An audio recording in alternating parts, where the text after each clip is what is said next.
Today I'm going to talk about personal and organizational resiliency in the context of a mass disaster. During this presentation, I'm going to answer 4 key questions. The very first question is, what is different about a mass disaster? Number 2, how are you processing the loss or grief that you've experienced during this period? Number 3, how do you practically manage and care for people during a pandemic or during a crisis like this? And number 4, what are the key elements of building what's called post-traumatic growth? Here's some background on myself, our company, and why we are uniquely positioned to talk about this topic. Our research began about 15 years ago. It centers on the human dynamics in large, complex challenges. For example, the complex challenges of delivering capital projects, or the complex human dynamics in shifting corporate culture in the book Change Your Space, Change Your Culture, and then the challenge of developing health and well-being in the workplace in the book The Healthy Workplace Nudge. That body of research led me to tackle a new topic, and that is the mental health support employees need during this time and especially during the transition back to work. This story begins for me while my family and I were on spring break in South Texas at South Padre Island. On March 12th, we were having a great time and very oblivious to all the things going around in the world regarding COVID. A few days later, I went to the grocery store for some supplies, and I was amazed to see that the whole dairy aisle, the meat, and the paper products were gone. Now, this reminded me of what it looks like during a hurricane. And of course, South Padre Island occasionally experiences hurricanes. This is something like a mass disaster. When I returned back to the Dallas-Fort Worth area, I called Dr. Jernigan, a colleague I had worked with before on a book for teachers regarding burnout and vicarious trauma. He's an expert in this area, so I started comparing notes, what I was seeing and thinking with what he was also seeing. He described what we were beginning to go through and the global extent of this as nothing short of wartime conditions, shutting down the economy, sheltering in place, work disruption, life disruption. We began to look for research that was addressing this issue for the workplace and found nothing. We found a lot of great work around the practical elements of making sure the workplace is safe, but nothing addressing the mental health support employees would need during this time. Dr. Jernigan walked me through the different stages of a mass disaster. These are the emotional stages. These are the common stages that populations experience, whether it's a hurricane, whether it's 9/11, or it's wartime conditions. We know the predictable stages people will experience, and we're not prepared for it. And what I found in speaking with my clients is that no one was looking at this through this lens. So let me briefly walk through each of these stages. You'll be familiar with them if you've lived on the coast, lived in areas of hurricanes, lived in areas of wildfires, and the first thing that happens is the alert or the warning stage, which heightens our awareness and our anticipation. But then there is the impact and the disorientation and the disruption of the actual event itself when it first impacts you. And it takes time to restabilize, to get your bearings. And so companies went through this stage when they were first hit and wondering, do we let everybody go home? What's the strategy going to be? This is a disorienting time, but as we get through this impact stage, we go into this heroic stage. And it's during this heroic stage that people rise up to the occasion. They're working off of adrenaline, they're working off of mission, and they're working hard to make the best and to recover from this. I found that during this time, people were experiencing that the work from home was working out much better than they ever anticipated. And some of my clients even said they were getting comparable output from their employees from home, which led to what we felt were going to be some false signals about the positive aspect of working from home. In this phase, this is again adrenaline-induced phase, and it's not sustainable. It's typically a few days to a few weeks in duration, but we've been going through this for several months. And here's what I've seen, having coached more than 50 individuals going through this now since mid-April. We're starting to see the fatigue. We're starting to see the drop-off. We're starting to see emotional fragility. And these conditions are the result of sheltering in place, being isolated, being disconnected from the way we typically get work done. All of this is tremendous stress on our minds and our bodies. So now that we're beginning to see these breakdowns happen and people, and especially managers, struggling, some companies are rethinking the strategy of remote work. After the heroic stage, there's a honeymoon stage. And we've seen this for many companies during the summer. The federal stimulus in the United States has stabilized many companies. And with that stimulus, there's the ability to regroup and rethink and begin to plan and have thoughts towards the fall. However, what's happened is there have been setbacks, and setbacks typically trigger the next stage, which is disillusionment. The plans many companies made and announced to come back in the fall have now been pushed out to next year sometime. Colleges who opened their campuses to bring people back are now experiencing having to shut things down and go to virtual learning. When you're coming off the fatigue of that heroic stage and you settle in and you have some hopes and expectations of seeing light at the end of the tunnel, if you get setbacks, it has a much stronger impact on your morale and your health than just normal setbacks. So we're starting to see this happen to many, many companies. Going through these setbacks, we will stabilize, and companies will get to a point where they can recalibrate and see this is the bottom, so we can begin to rebuild from here. And then we move into the reconstruction phase. However, in a mass disaster, we have to expect that there will be more setbacks. So this is not a linear process. This is a fluid up and down process. And it's very critical that leadership knows how to manage these kinds of waters, these uncertain waters of progress, setback, progress, and setback. We have to be able to handle this, and part of that is being very transparent with employees and expressing that we're learning as we go, using pilot and experimental projects to test our assumptions as we go forward. As I've shared this model and framework with my clients, they have found this an extremely helpful lens to recalibrate their change management, recognizing there are predictable emotional stages that their organization will go through and their communities will go through that they need to know how to interpret and know how to support as we process through this together. But in addition to this collective experience, there are individual experiences that we're all going through. And I'm using the model of the 5 stages of grief because that's essentially what we're all experiencing. We're all in one of these 5 stages of grief.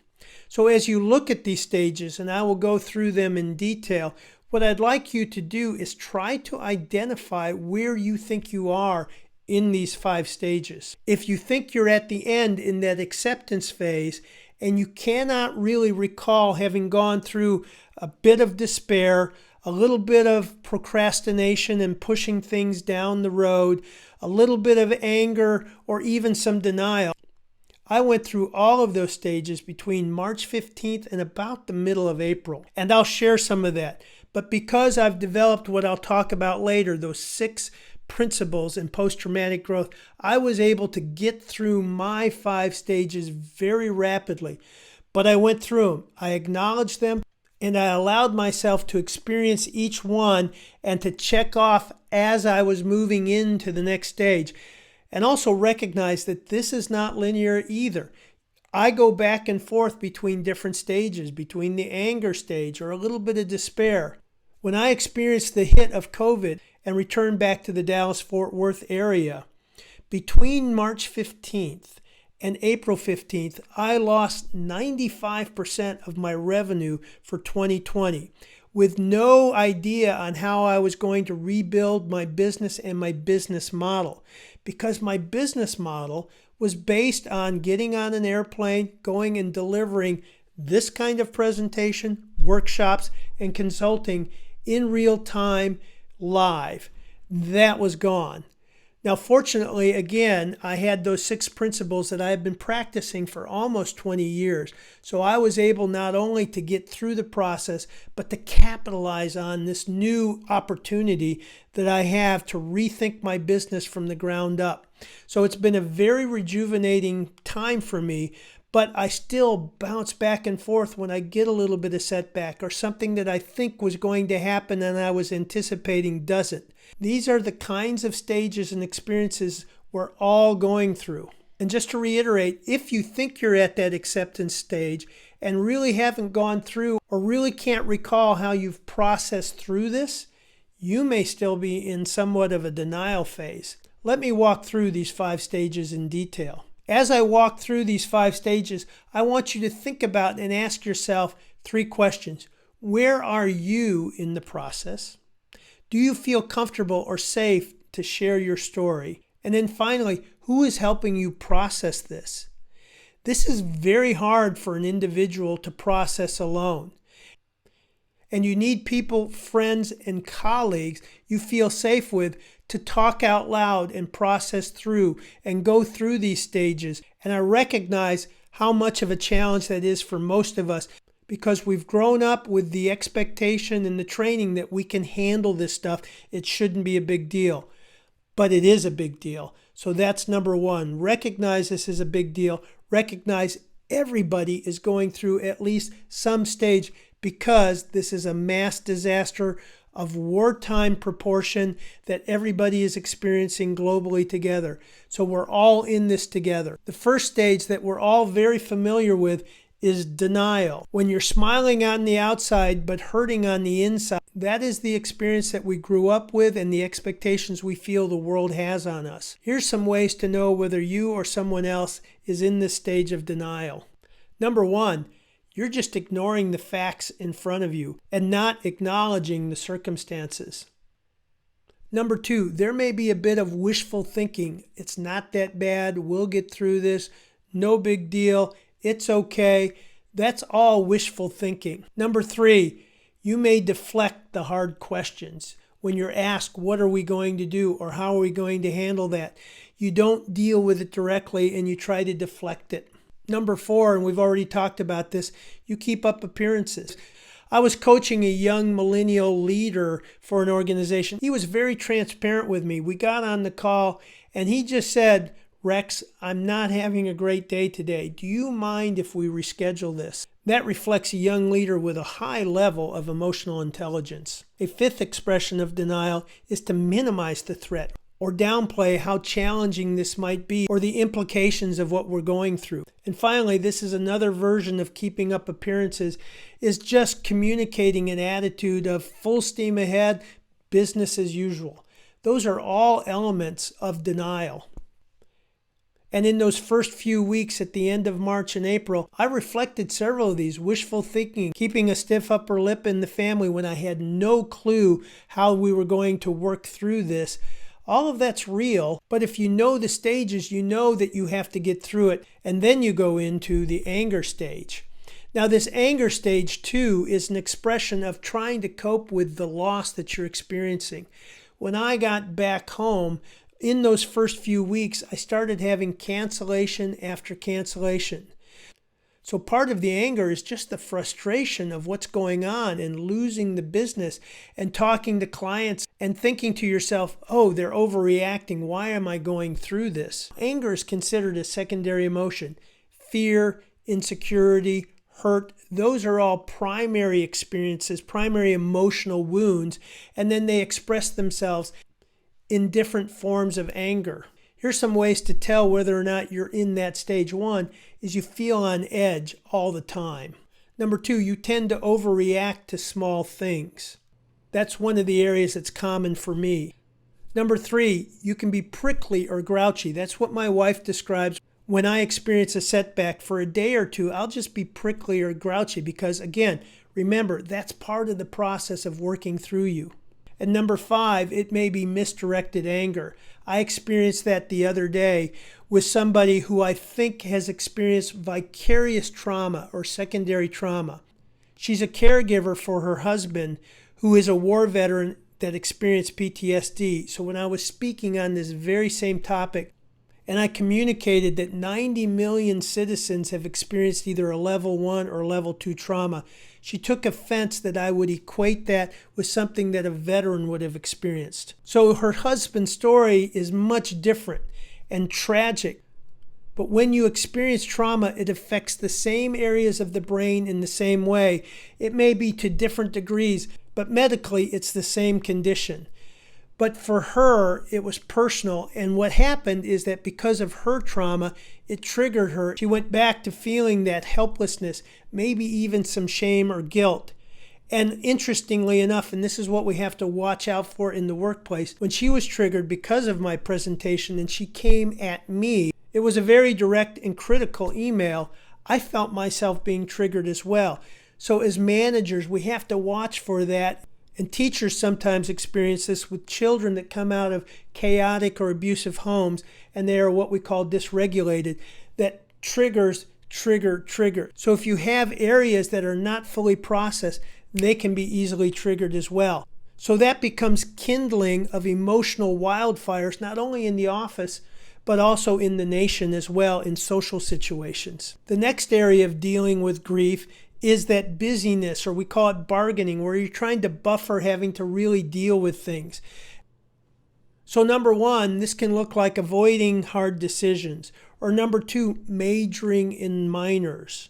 Or number three, kicking the can down the road or procrastinating. Number four, rationalizing your decisions. And these decisions don't really help in solving or moving you forward. They're just a way to make you feel like you're doing something. And number five, one of my favorites is what I call deciding to decide. Now, I'll have you know that bargaining is a major behavioral dynamic in corporations, even in good times.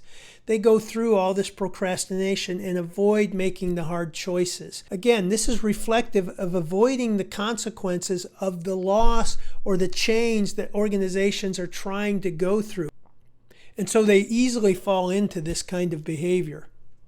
The fourth area and the hard area is despair, and that feeling of depression or disillusionment or loss of hope. These have several signs, many of them we're familiar with, and that can be that constant feeling of anxiety or that depressed state. Number two, it can manifest in a form of just a negative and gloomy outlook, or just being resigned to whatever outcome happens. Number three, there's oftentimes trouble sleeping and your mind ruminates over and over and keeps you up. Number four, and what we all have to watch out for, is signs of unhealthy coping behavior. I was on the call with a client just yesterday who was the vice president of corporate real estate for a large high-tech firm, and he said in the first several weeks he had gained 20 pounds. Some of the unhealthy coping behaviors are eating comfort food, eating too much of the wrong kinds of food, more alcohol than we're used to consuming, or just being too tired at the end of the day, so we just sit and binge watch Netflix. Smoking is another unhealthy behavior that happens because of stress. And then finally, taking medication or too much medication like sleep medication. All of these really hurt you physically, which then also hurts you mentally. And then number five, just feeling stuck and going through the motion, or there's no reason or purpose behind what you're doing. This is often the stage that we need to reach out to others, but we're less likely to do so because of the way we feel. But others can help us process, get context, renew us, encourage us, or kick us in the rear end if we need to be. But we need others, especially at this stage. If you see a colleague at work that is in this stage with a cloud over their head, don't ignore it. This is a very important sign that they're going through something and they're having a hard time getting through it. They're stuck. Offer help or get help on how you can help this person. And at some point in this dark stage, you begin to let go of the past. This is a form of what's called emotional death. And this is the death to things that are no longer here for you or that you cannot take forward. So it's during this stage that you begin to feel and see, number one, the worst is over. Number two, I can make it. Number three, I have a chance for a fresh start. Number four, there's no going back. There's no return. And number five, I can see new potential, new birth, new buds. And there's all kinds of metaphors that we have that help us see that after the winter, there is the spring, there's new growth. That's what we're going through. The death is a winter stage that we emotionally go through, but it leads to this springtime of new hope and renewed hope. I went through this stage in the first week of April, and it first manifested in saying, there's no going back. I cannot ever expect to get on a plane again and make that the primary way I'm going to make my living. So now what? And so when I peacefully settled with that reality, I can now move forward. Now here's an important part in this. As a leader or a manager, if you're still processing through these stages without help, then it'll be difficult, if not impossible, for you to help your employees who are also at some different stage in here to process through this and get through it collectively. You've got to be able to work through this and get through it quickly so that you can be useful and valuable to the employees that you manage. I wrote a blog on this aspect that we'll include as a link to the webinar. So once we get to that point of a glimmer of hope, we're in this decision phase, and I like to use the movie The Matrix when Morpheus confronted Neo with a choice. You can either take the red pill and go into the new adventure and all the challenges and the unknowns, or you can take the blue pill and go back and live in the past. And that's the choice we all make. And until we're willing to accept that red pill, the new adventure with all of the unknowns, the trials, and the challenges that will confront us, if we take that blue pill, then that's saying we want to live in that blissful ignorance and not take the risk of what the new future can be. Many people take that option. Many friends or family members that you and I know have taken that kind of option after they've gone through something very hard. So it takes a lot of courage, but it also takes friends and colleagues to help you accept that red pill and move forward. And after you've accepted this new challenge, the new adventure, this is what it will look like for you. First, you'll regain a sense of adventure. Number 2, you will have a playful curiosity to explore new things. Number 3, you're willing and open to experiment and try things. Number 4, you adopt a mindset of learning and adapting. And number 5, on this adventure, new things you accomplish along the way are causes for celebration and even joy because of the internal growth and the external progress that you're making. Here is a conversation I would like you to start with your colleagues and the leaders in your organization. If we're all going through one of these stages of loss, if the leaders are going through it, if the employees are going through it, if you're going through it, how do we remove this stigma back into the workplace? I think the stigma of acknowledging that you're working through or having a hard time processing through grief or loss, that is the number one impediment for an organization to process through to get to a healthy place and to be ready for that new, curious adventure stage that we all need to go through after we're through this. Now, for those of you who manage others, I'd like to give you a window into some of the needs that your employees are experiencing. And as you can see on this slide, I said managing and caring. Caring is a new demand because of the emotional needs that your employees will have. Gallup says that 80% of current managers, this is pre-COVID, do not have either the skills or the wiring to be what we call developmental managers, the coaching kind of managers. Most managers are very competent at directing work, troubleshooting, and holding accountability. But when it comes to the social and emotional intelligence for being a developmental kind of manager, only 20% fall into that category. So now we've got a condition where we've got highly competent technical managers who can direct, troubleshoot, and hold accountability. Now they have to add a level of social and emotional intelligence that they're not yet equipped to have. So to begin with, this is my plea to leaders and organizations to help equip managers for this new burden and challenge that they will be facing. And it's important to recognize that the people you manage are also at some different stage in the 5 stages of grief. And recognize that if you have a team of 10 people, you're going to have a couple in denial, a couple in anger, maybe acting out, a couple just going through the motions and being busy but not productive, a couple that are truly hurting and in that dark despair stage. So that's a real challenge for anybody to manage, and especially if you're either not trained or have that natural competency around social and emotional intelligence. And having coached, again, more than 50 people during this period of time, what we're seeing is that they feel isolated and disconnected. They also feel uncertain and afraid about the future and the future direction of the organization that they're with. Many are unclear about their priorities and unsure if the work they're doing is really productive work or just busy work. And number 5, Dr. Jernigan talks about that as employees return, they're going to return very skeptical and even distrustful of the company's ability to navigate future challenges and crises like this. They may lose trust in the competency of the leadership or the intentions and motives of the leadership. Whatever it is, and for whatever reason, whether deserved or not, employees are coming back with a deep level of skepticism, and that trust is going to need to be rebuilt. Dr. Jernigan shared that up to 90 million Americans have experienced either a level 1 or a level 2 trauma. Level 1 is basically a direct trauma, having someone died in the family, having had COVID, having lost a job.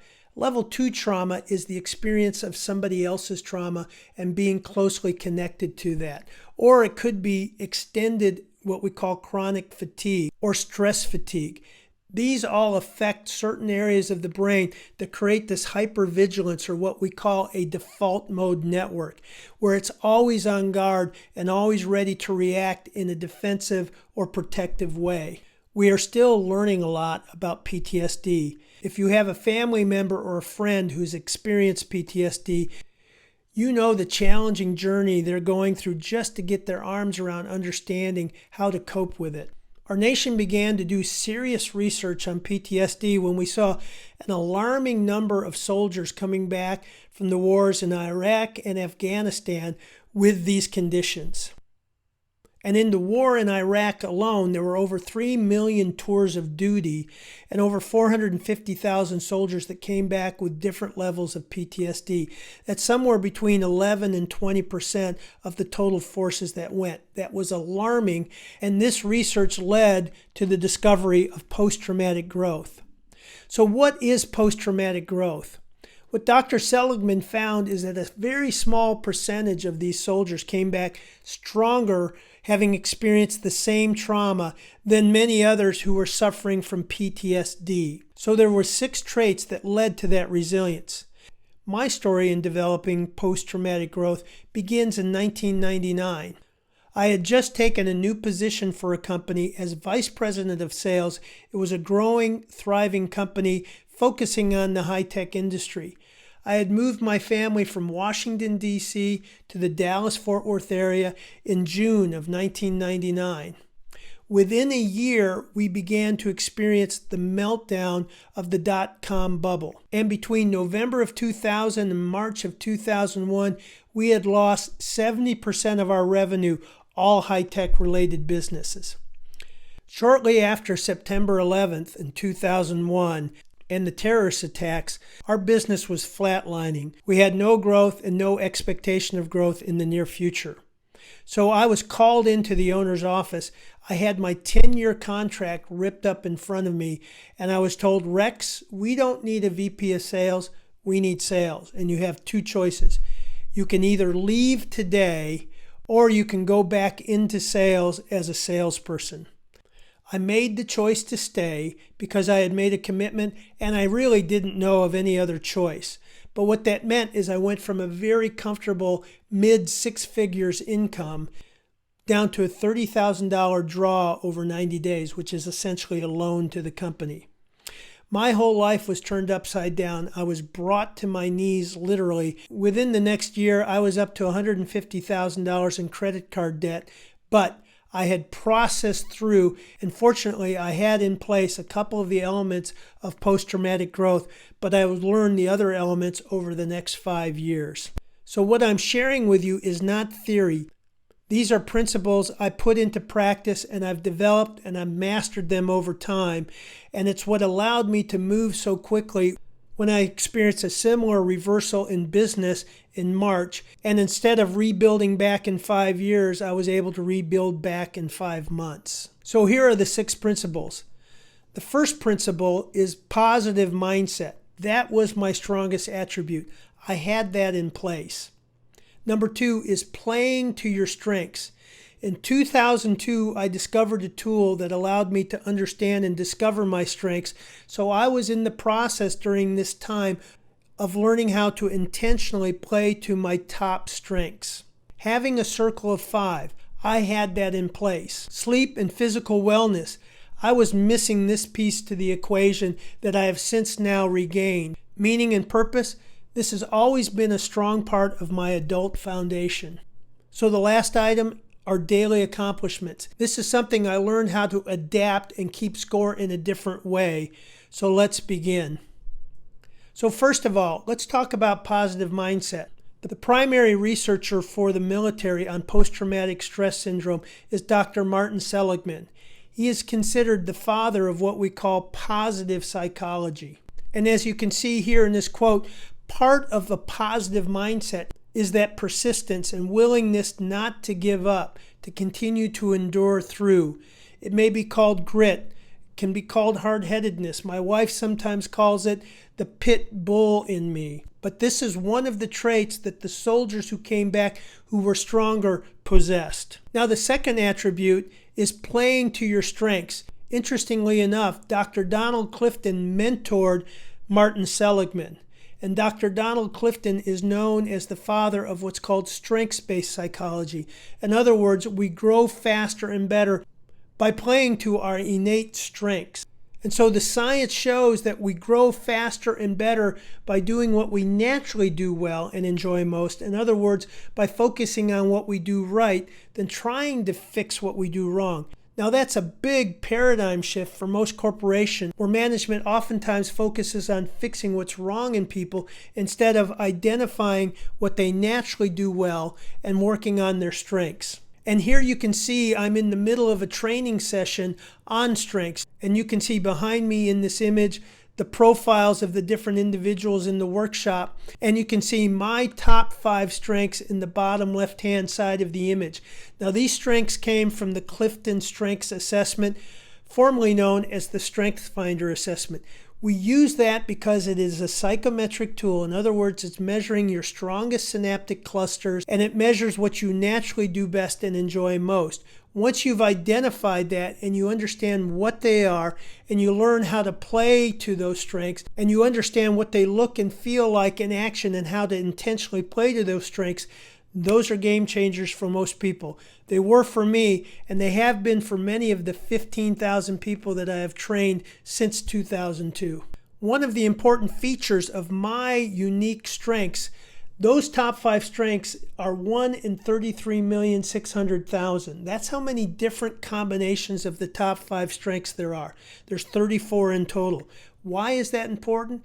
It's important because my strategy and the way I play to my strengths, or the way I manage stress, or the way I recover is going to be different, far different than everybody else. That means everybody is going to get through this stress and pressure differently. That means each person you manage is a very unique individual and has a unique strategy for optimizing the way they will do their job. The other thing the research shows us is that the 5 strengths don't tell me what I'll do well at. They tell me how I will be successful if I choose a certain role. So now let's move into the circle of 5. Do you know 5 individuals that you could call at 2 a.m. in the morning and they would come and help you? Now they may complain a little bit about doing it, but do you know 5? Surveys show that the average adult has only 2 people that they can consider to be very close friends, people that would help them in times of need.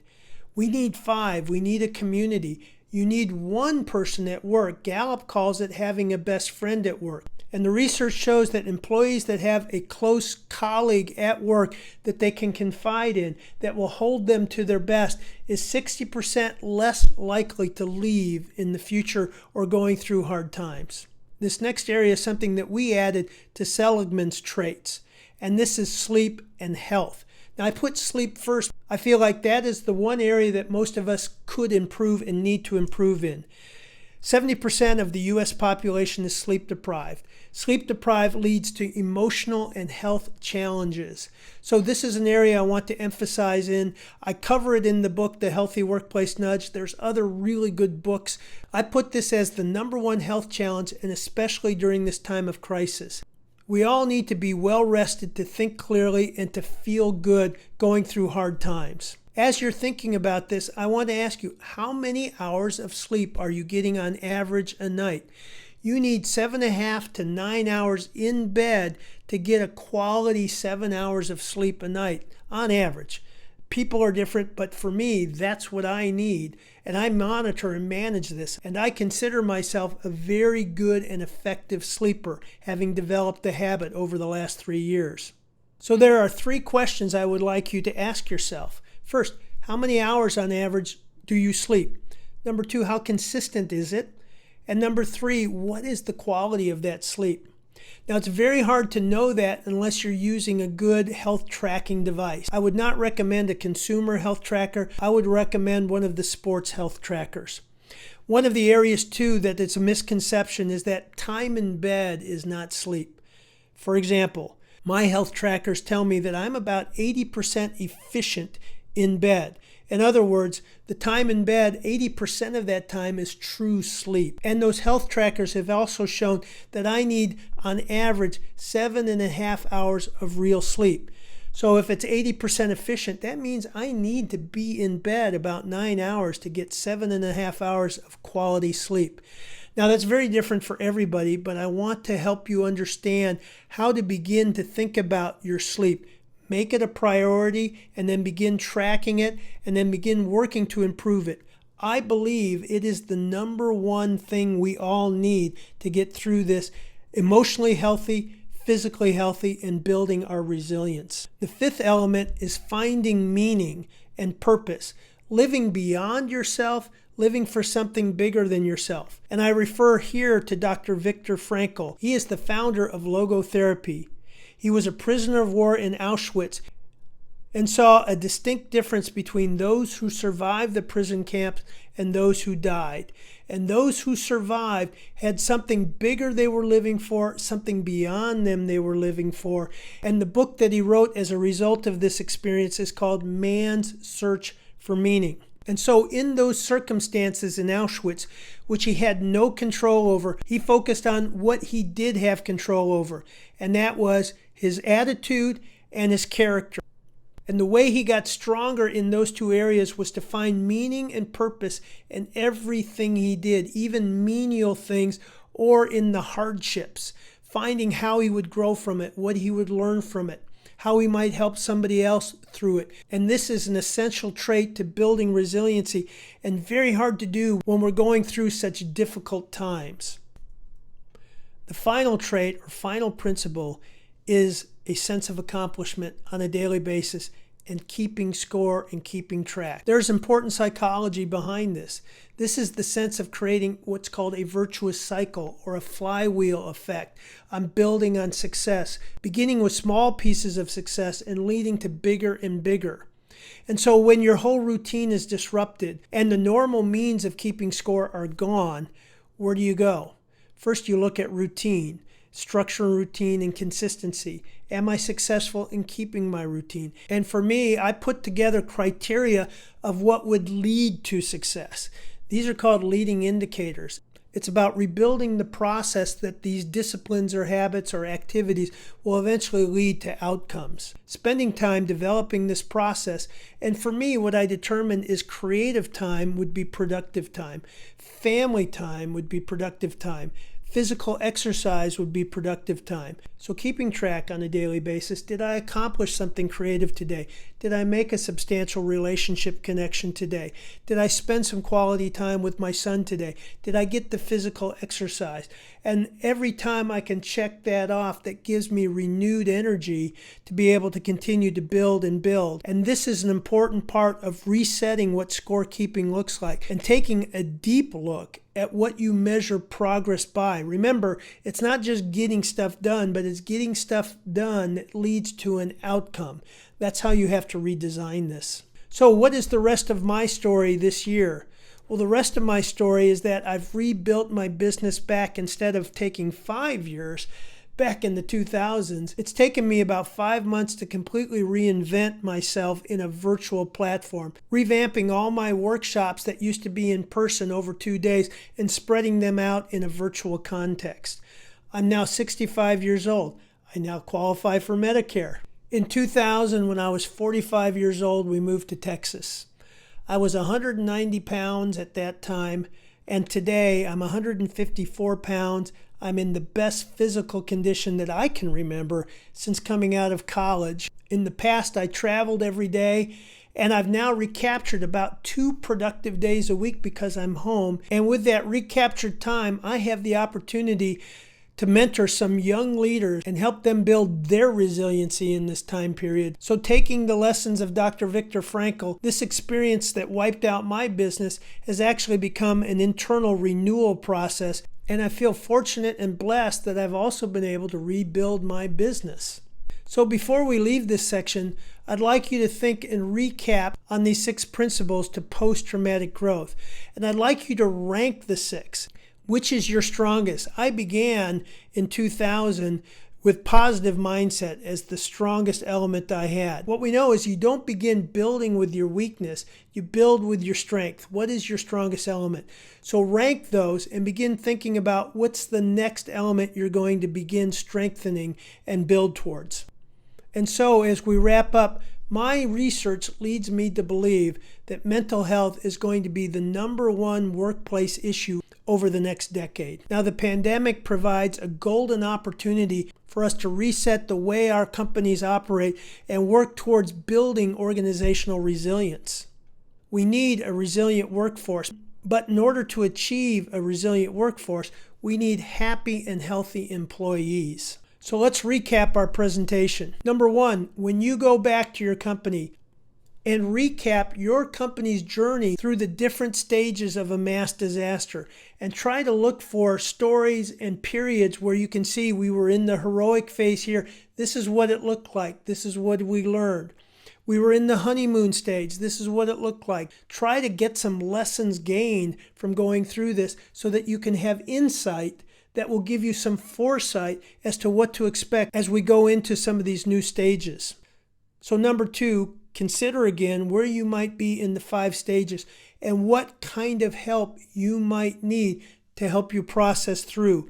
Be honest and find some individuals you feel safe and comfortable with that will help you get through it. When you get through it and get to that stage of adventure, that's when you're really ready and able to provide help and support to others working through this process. #3, if you're managing others, consider where they may be in the same journey and ask if they need help. Now that you're aware of the different stages people are at, you can begin looking for signs and offer help and support in an encouraging way. #4, once you've taken inventory and ranked the 6 principles of post-traumatic growth, make a decision to start today with that next element and begin building that next element for your resiliency. So #5, my final recommendation is that when you go back to your organization, start a conversation and ask, how do we make organizational resilience a strategic priority? So thank you for attending this webinar.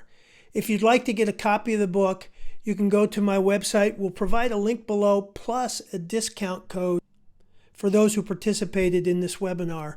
I appreciate the opportunity. You know this is something I feel very passionate about, something I know we'll get through. We will need each other to do that. So take care, and I hope to hear from you on your progress on building post-traumatic growth and resiliency in your organization.